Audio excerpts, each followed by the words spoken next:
Well, I'll just say good morning, everyone. Thank you for attending today's third instalment of the SMS webinar series for small heavy vehicle operators. Today's session is on risk management. I've also got Nick Jeffrey and Ross Butler in the room, and my name's Lisa Green in the safety assurance team. Just some housekeeping. If you can just keep yourselves on mute unless you have a question. We'll have questions at the end, but we do have Nick and Ross here that will be trying to answer questions in the chat as we go along. And then at the end of this, we'll open the questions up if anyone wants to raise a question then too. Right, let's get this going. All right, so this, like I said, is the third part of the 8-part series. These have specifically designed to support the small operators in understanding what an SMS is. This week's session is focusing on risk management. Just given the importance of risk management, we have split this out over two. This week we'll focus on how to complete the risk assessment and some of the tools that are available for you. We're also going to go talk about ongoing risk review as well, because we'll go through the risk tool the online risk tool probably next week. We also had a question come through prior to this session, which I hope we'll answer by the end of this session. I thought it was a great leeway into the session, which is, under the new heavy vehicle accreditation scheme, what practical level of risk assessment and documentation will small operators be expected to maintain for hazards, risks and controls across mass maintenance and basic fatigue management? So if we go to the next slide. So we'll be answering that throughout this whole series. So risk management, as I said, is probably the most important part of a safety management system, and it doesn't have to be complicated. It's really just asking yourself 3 simple questions. What could go wrong? How bad could it be? And what can I do to stop it from happening? So the SMS standard breaks risk management into 5 activities, which is detailed on the screen there. Looking at how you identify the hazards, assess the risk, put controls in place, report incidents, investigate incidents, and then that ongoing review process. So today we're going to focus on the hazard identification, assessing the risks and controls, and next session we'll go through what happens if something goes wrong, so the incident management piece. With regards to resources, we've got the resources. I'll open this up on my screen, and I just have to stop sharing my screen and swap over to another window.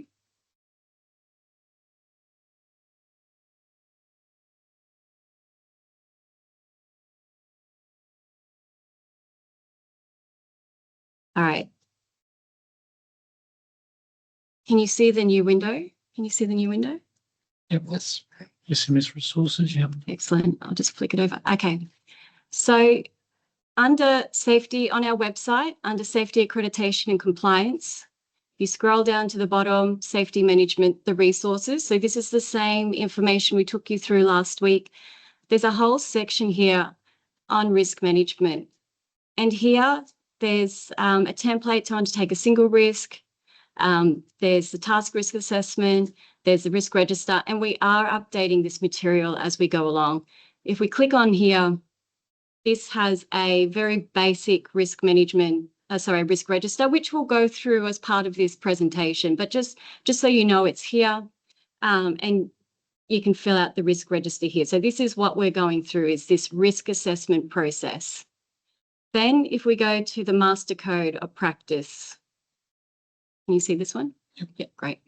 Okay, so this is the master code of practice. It was updated this year after extensive consultation with industry. This is going to be a great tool for you to use. When I get down here, you can see it has a whole process here on how to identify hazards, how to assess the risk, selecting the control measures, implementation, monitoring them, and then the review. So it covers everything for the risk management. What it also has is the common activities associated with transport activity, or the transport operations, and then it has the controls as well. So it's listing out the hazards and the controls. So this is a really good source of information for you to go and go to, I'm flicking through it too fast. There's a lot of information in here, but it's a really good document for you to go to and pick out the hazards or the activities that you undertake, look at the hazards and then potential controls that you could put in place. We do have we're building an online tool that is actually extracting from the master code, and I'll see if we're going through that today, or if we don't get through that today, we'll be definitely going through it next week. All right. So I'll get back to the presentation. If you can just bear with me while I stop sharing this screen and switch back over to the presentation.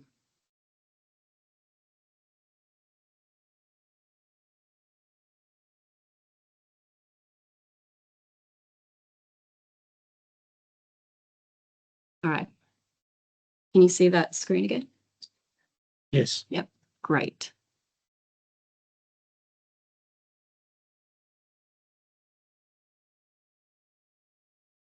All right, let's move on to the next slide.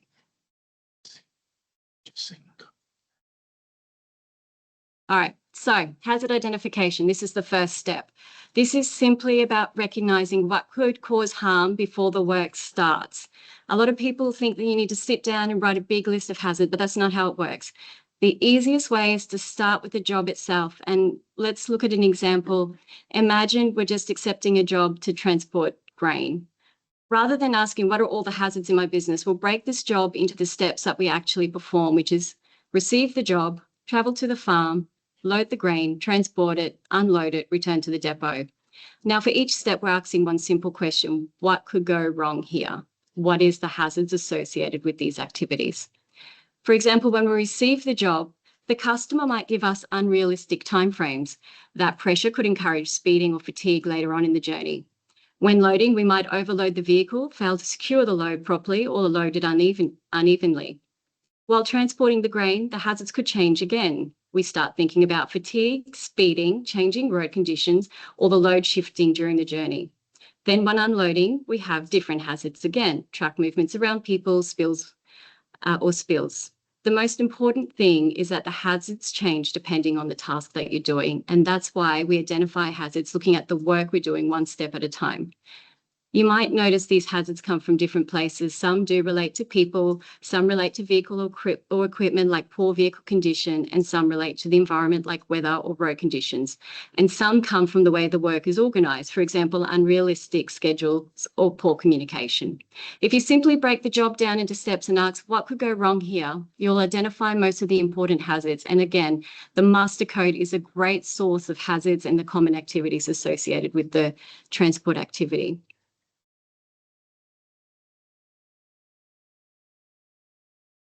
So now that we've identified some of the hazards for our grain transport job, the next question is, which of these should we focus on first? And you'll notice there on the right-hand side, the likelihood, consequence, risk rating guide in the risk matrix. This is what we've just taken from that risk register we showed you at the start.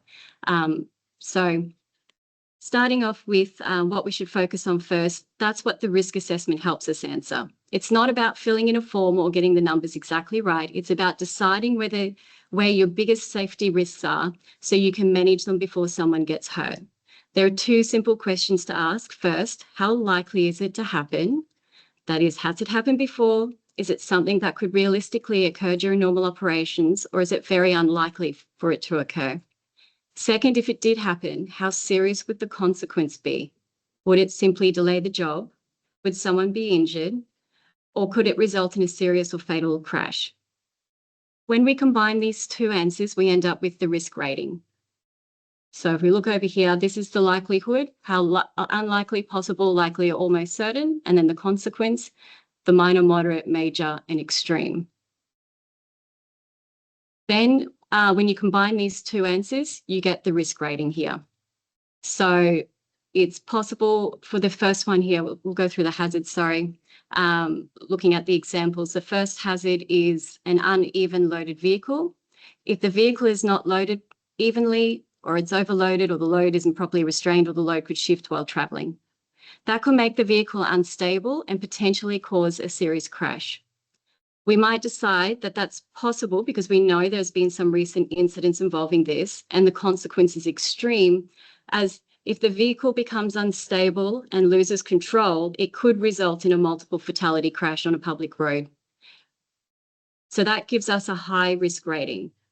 So we're times impossible by extreme, which is 8, which gives you the high risk rating there. The second example is driver fatigue. If a driver becomes fatigued, they could fall asleep or lose concentration. Again, we might decide that's possible, but if it happened, the consequence would be extreme. Again, the same rating as before, because if a driver falls asleep at the vehicle, it could happen on a major highway and result in a multiple fatality. If it was they could also fall asleep on driving on a single road with no cars around and then roll and cause a single fatality. The third example is an unrealistic delivery timeframe. If we accept a job that can't realistically be completed, the driver may feel pressured to speed or skip breaks. The consequence is still serious, but maybe not as severe as the first two examples because they're driving on a single road with no vehicles. So while it's still a high risk, it may not be quite as urgent as the others. The important thing to remember is that the risk changes depending on the circumstances. The same hazard might have different level of risk depending on the route, the weather, the load, the driver's experience, or even the time of day. That's why risk assessment isn't something that you do once and forget. You need to think about it. Think about the job you're doing today. And finally, don't get too caught up in the numbers. The matrix is simply a tool to help you have a consistent conversation about the risk. The important part is understanding why you've given something a higher or lower rating, because once you've worked out which risks are the biggest, you know where to focus your effort. And that's what we're going to look at next, is putting effective controls in place.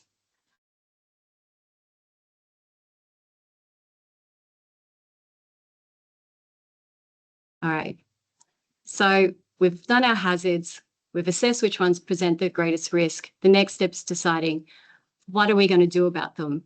And that's what controls are all about. A control is simply something you put in place to reduce or eliminate the likelihood of an incident from occurring or to reduce a consequence if it does occur. But not all controls are equally effective. The hierarchy of controls helps us choose the best controls by encouraging us to start with the most effective options first. Rather than jumping straight into writing procedure or telling someone to be careful, we work our way down the hierarchy. And the first question we ask, can we remove the hazard altogether? If the answer is yes, that's usually the best option because the risk no longer exists. If we can't eliminate the risk, we ask, can I do the job another way that's safe? Could I use a different route, a different piece of equipment, or a different way of completing the task? If that's still not possible, we ask ourselves, can I make the job itself safer? This might involve changing equipment, installing safety devices, or introducing engineering solutions that reduce the risk. Seatbelt's a great example of an engineering to reduce or mitigate the risk. These include things like procedures, training, supervision, work instructions, and scheduling. These are important because they rely on people constantly doing or consistently doing the right thing. And then finally, we have PPE, things like high visibility clothing, safety boots, gloves, and hard hats. PPE is still important, but it's our last line of defense. It doesn't remove the hazard. It simply helps reduce the harm if something goes wrong. So the key message from this slide is simple. Always start at the top of the hierarchy and work your way down. The higher up the hierarchy your control is, you can control the risk, the more effective that control is likely to be. All right, so let's bring this all together using the green transport job we've just been working through today. So this is a risk register. I did show you an example of the risk register just at the beginning. It is slightly different because I have intentionally split out the controls just to show you the different types of controls that you could have for each different one. And again, master code, use the master code. It's got the best source of information in relation to controls. So if you've ever looked, all right, so I've just got to find my place again. All right, so let's go through this risk register. It's following exactly the same process we've just worked through. We identified the hazard. we think about what could happen, we assess the level of risk, we decide on the controls, and then we look at the risk, what risk remains after those controls are in place. So let's walk through one example, the unrealistic delivery timeframe, which is our first hazard. If we accept a job that we can't realistically complete, there's a risk the driver may feel pressured to speed or to skip breaks. We've assessed that risk as a high risk. So what controls can we put in place? Looking at the hierarchy of controls, the best option is to eliminate or reduce the pressure before the job even starts. That might mean negotiating a later delivery time or even declining the job if it can't be completed safely. If we can't completely eliminate the risk, we can add other controls such as monitoring travel time, planning realistic schedules, or communicating delays early. After putting these controls in place, some risk still remains, but it's much lower than what we started with. The next one is an overloaded vehicle. Again, we've identified this as high risk. In this case, we probably can't eliminate the need to carry the load, so we need to move down the hierarchy. We can use engineering controls like weigh bridges and proper load restraint equipment. We support those with administrative controls such as loading procedures, training, and pre-departure checks. These controls work significantly these controls work together to significantly reduce the likelihood of a serious incident. And then there's driver fatigue. The same thing applies to driver fatigue. We can't eliminate the fact that drivers become tired, but we can reduce the risk. We can schedule work to allow adequate rest, use fatigue management systems, complete fit for duty checks, provide training so drivers understand when they shouldn't be continuing driving. Again, there's still some risk because fatigue can never be removed completely, but we've made the job much safer. So the important thing to notice isn't the document itself, it's the thinking behind it. Every risk register follows the same process. Identify the hazard, understand what could go wrong, assess the level of risk, choose the best controls using the hierarchy, review the remaining risks, and make sure it's acceptable.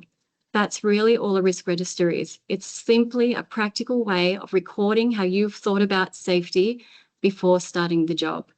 And remember, the goal isn't to eliminate every risk.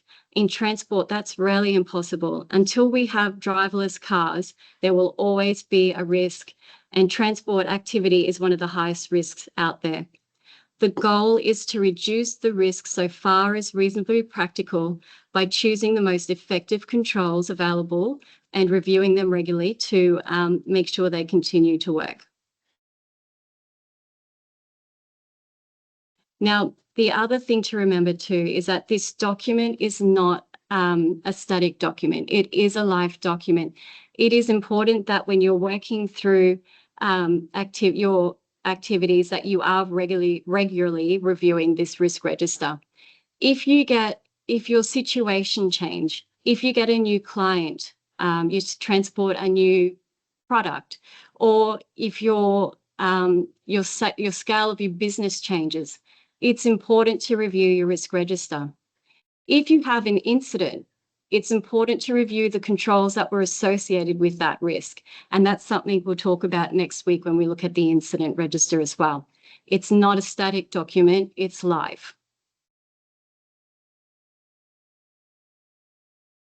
So if we go into this all right. So what should you be doing now? Start by looking at one of your regular transport activities and break it down into the steps involved. Ask yourself, what could go wrong? Identify the hazards and assess which risks are the most serious, and then put controls in place using the hierarchy controls, always starting with the most effective controls first. Finally, document your key risks and controls and make sure everyone involved understands them. That's the foundation of effective risk management in your safety management system. This ties down the entire session together and Now, for your second tier of accreditation, so I'll just get my mouse over here. All right, so in the SMS standard, we have, there are controls for each of the mass, maintenance, and fatigue. So this, using maintenance as an example, the controls for maintenance are the daily check, the fault recording and reporting, fault repair, and maintenance schedules and methods. We would expect to see these controls in your risk management for maintenance if you have maintenance accreditation. If you don't have maintenance accreditation, we would still expect to see, and you have vehicles, we would still expect to see vehicle condition as a hazard and assessed as a risk, and that controls would be implemented to manage that risk. The same as fatigue. There are a number of controls for fatigue that will feed into the risk management control process, and the same goes for mass. They're all listed out in the SMS standard. But for the SMS component of it, you need to ensure that you're identifying all of those hazards associated with your transport activities, and then look at the ones that the accreditation pieces on top of that, and use those controls to manage the risks associated with the extra concessions that you're getting. All right. So that brings us to the end of the risk management process. Next week, we'll go through the incident management, and we'll also go through the online tool that we have that incorporates, it draws from the master code. You'll be able to select which, what activities you take, and it will draw the controls and the hazards associated with that and help you build your risk register. I'll just stop sharing and bring up the questions. And Nick and Ross, were there any? There's one there now. Right. You replying to that or not? Sorry, we can start talking to them now. Yep. Are they in the Q&A or the chat? Yeah, no, chat. Chat. Donna Hunter's just put one in there. Is an owner or operator expected to complete written risk assessments? We're expected to see a form of a document in place where you've identified the hazards, assessed the risk, and put controls in place. So the answer is yes, we would expect to see you have documented risks in a risk register. How you do that is up to you. But like I said, if I share this screen, I'll just go back to sharing my screen.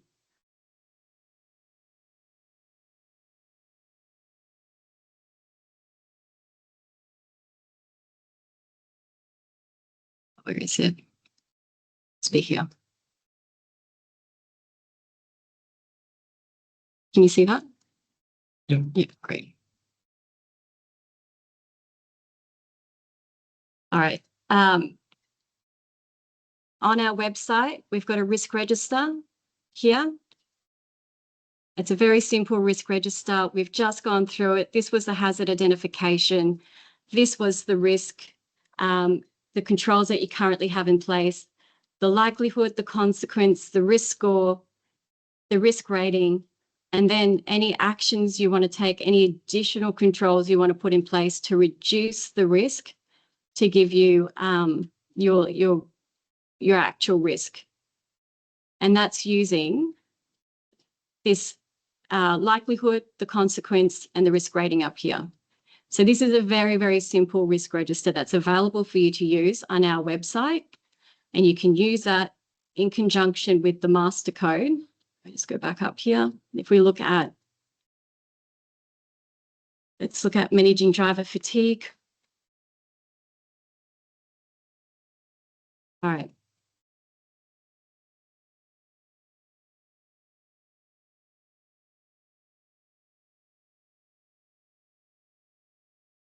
These are all the controls. All right, here's a control, for example, provide training for all employees about non-work factors that cause fatigue and impairment. So it's got a number of controls in here for fatigue on what steps you could take to reduce fatigue.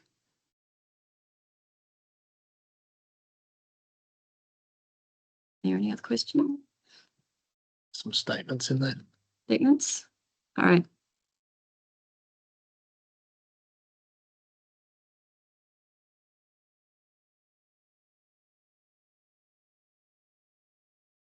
We've got some statements. It really isn't any different to what we have to do currently to hold accreditation, only that the system has to be constantly evolving and improving. That's absolutely right. if you already have, we've said this before, if you already have an effective manual in place for accreditation, you're already the majority of the way there. These are the extra little bits that you need to be building out, which is, if I go. So I'm just swapping screens. It's frozen. All you need to be doing is building out those components that you don't already have. So if you're in fatigue accreditation, you might need to look at what you're doing for fatigue, vehicle condition, loading, unloading, driver fitness. That should already be covered in fatigue, MDL, and driver behavior, so speed. If you're already in maintenance, then, and you're not in the others, then you need to start looking at what you're doing for fatigue, for example.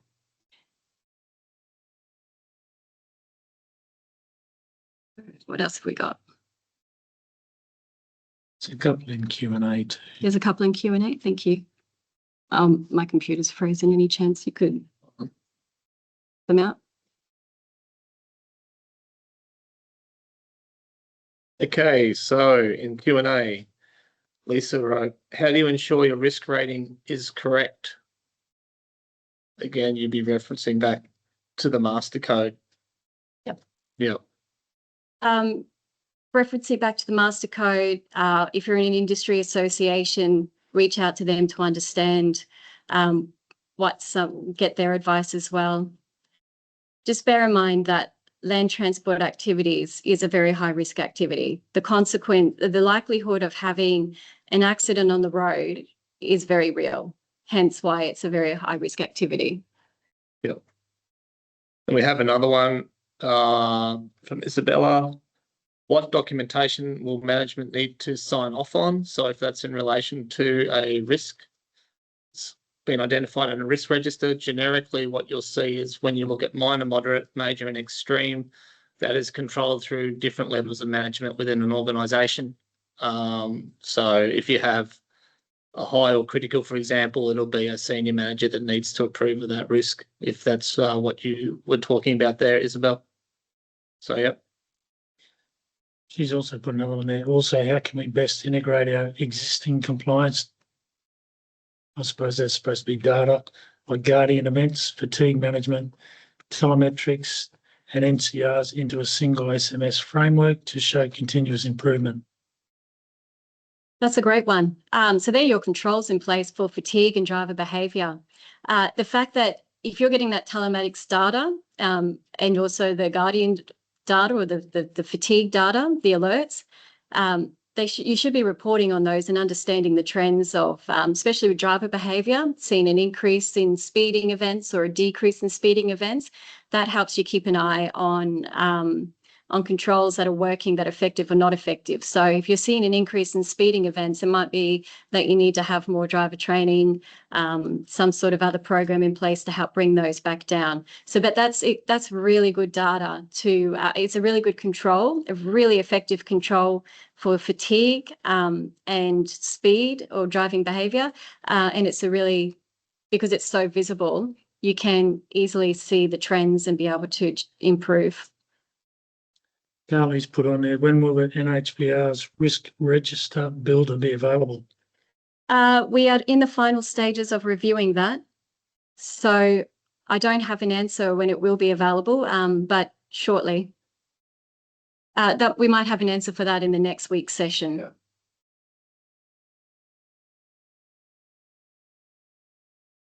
But the document is available now on the website. The master code is available. The resources that we went through are available now on the website. A few more in the chat. Yep. Nick's put in there, has this training been recorded? Yep. Yes. Yep, the training's all recorded. It's getting uploaded onto our website.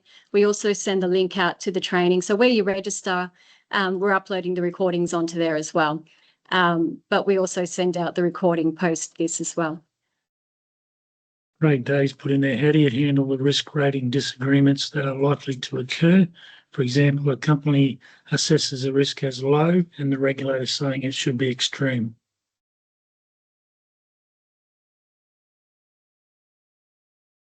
Sorry, I'm just typing this quickly. We won't be It's- accessing. No, we're not assessing your risk ratings. We're looking at when we're doing the audits. Yeah, did you want to answer that one? Sorry. I haven't, but Oh, we won't be, when we do the audits, we're looking at making sure you got the framework in place. You know your business, your risk assessment should be reflective of your business. But again, I go back to the point, the likelihood of having an accident, because we're unfortunately having incidents all the time. So the likelihood of having a heavy vehicle related incident is high.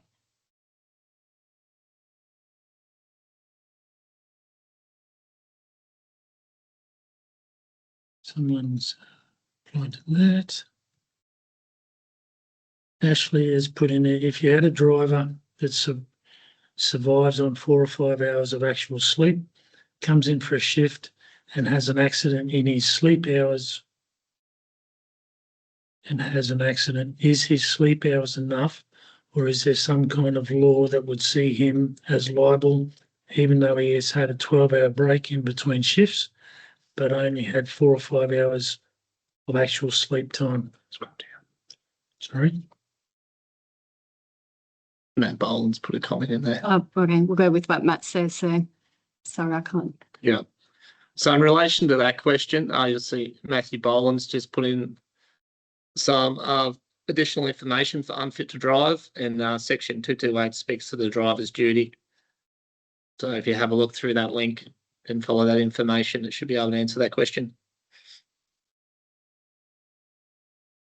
No idea.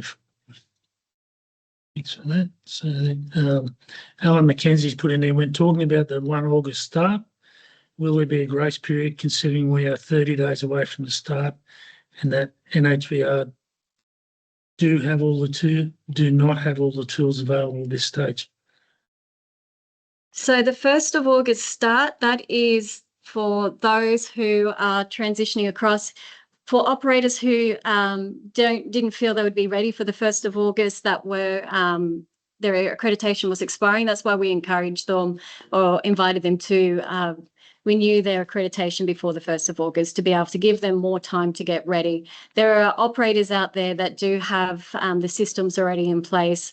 So with the 1st of August, they'll be able to apply. Well, they will apply for the 1st of August. They don't need the tools that we have developed. In addition to that, when you do apply, it's getting the systems up and ready as well. We'll have these resources up before the 1st of August.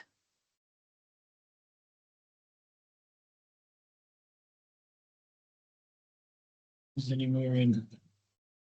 There's no more in Q&A.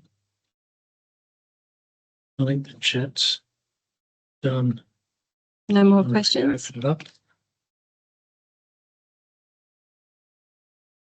That's it? Yep, there's no more.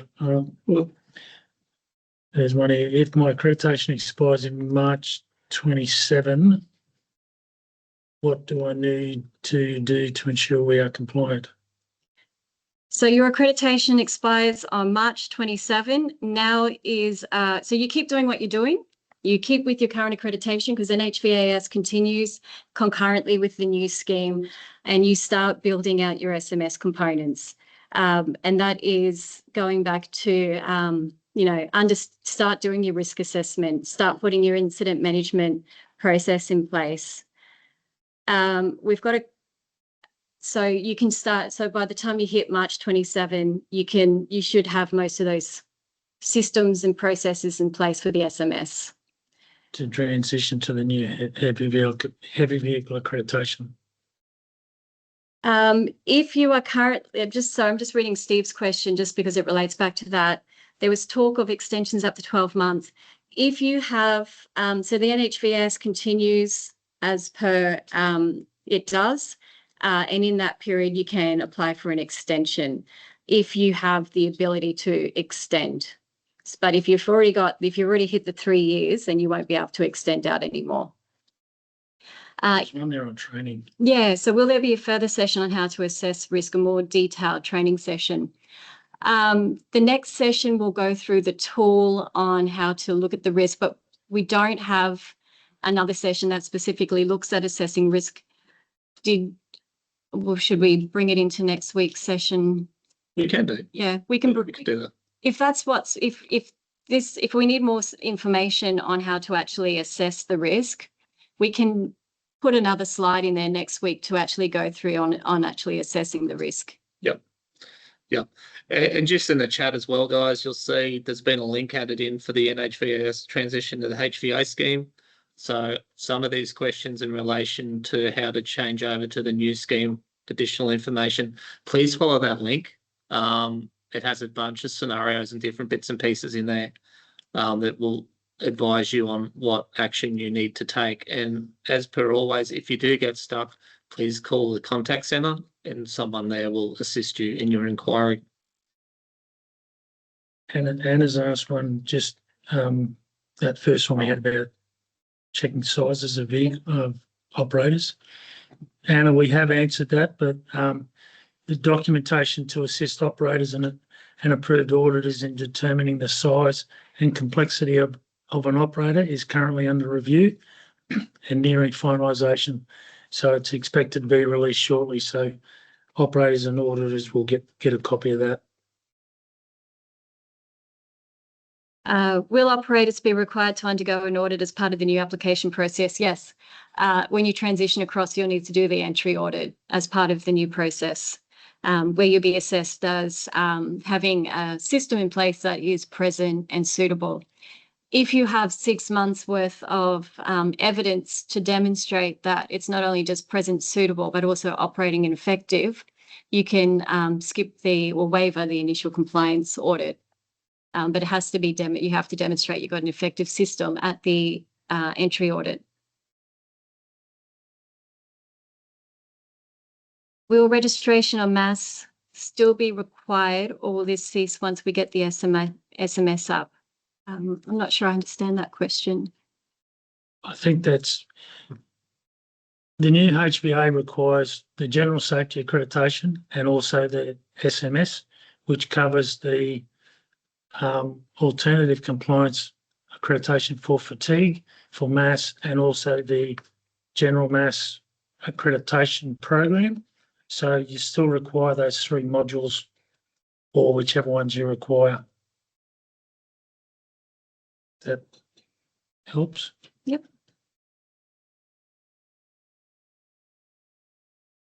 We've just completed our MAS maintenance and fatigue audit. Will it be renewed for the 2 years? Ours was due to run out in September 26. As long as if your accreditation gets renewed before the 1st of August, it will be renewed. They need to get that in quick smart.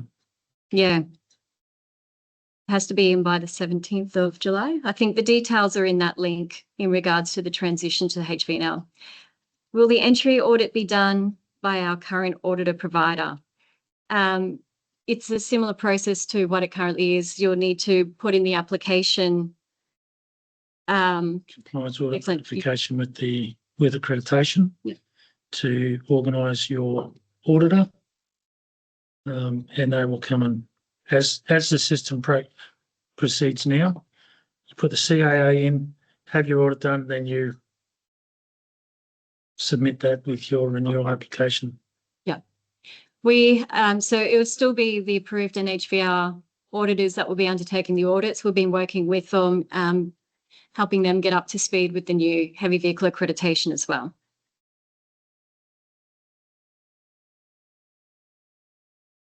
All right. Are there any other questions? Any in the Q&A? I'll just Lisa, there's another one in the Q&A. Will Toolbox Talk satisfy part of the training requirements? Toolbox, thank you. Toolbox chats are more for safety communication. Training requirements are ensuring someone understands how to undertake the procedure and complete a task. Toolbox talks are an effective way to communicate safety issues, encourage safety conversations with your drivers. It's awareness. It's awareness, yeah. Yeah. Yeah. There's another one coming there too. Yep. Where do we find the form for transition? The form for transition or to, currently we can't, is this to apply for accreditation under the new scheme? If so, Hey, sorry? it's Kathy Bell. Kathy, just unmute and we'll have a chat if you want.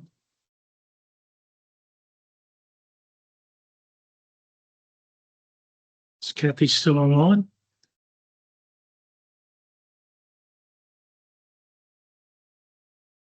It's all right.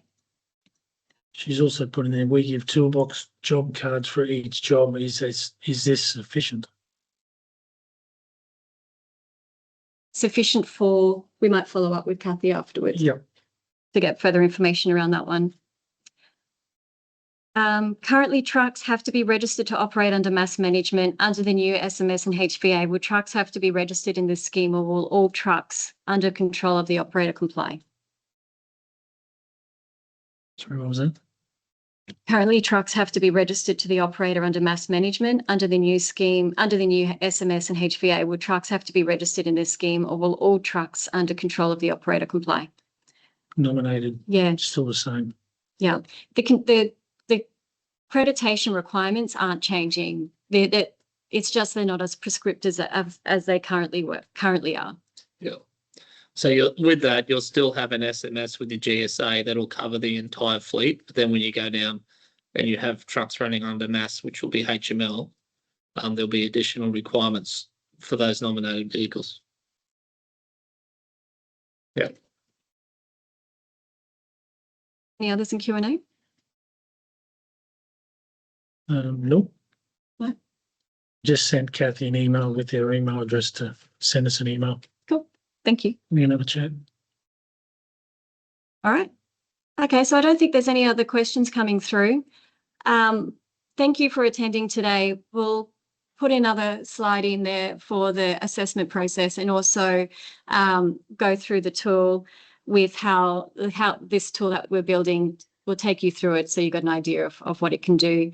By all means, feel free to reach out to us with any questions, and we'll upload this once it's finished after this session as well. So thank you all for your time and for attending.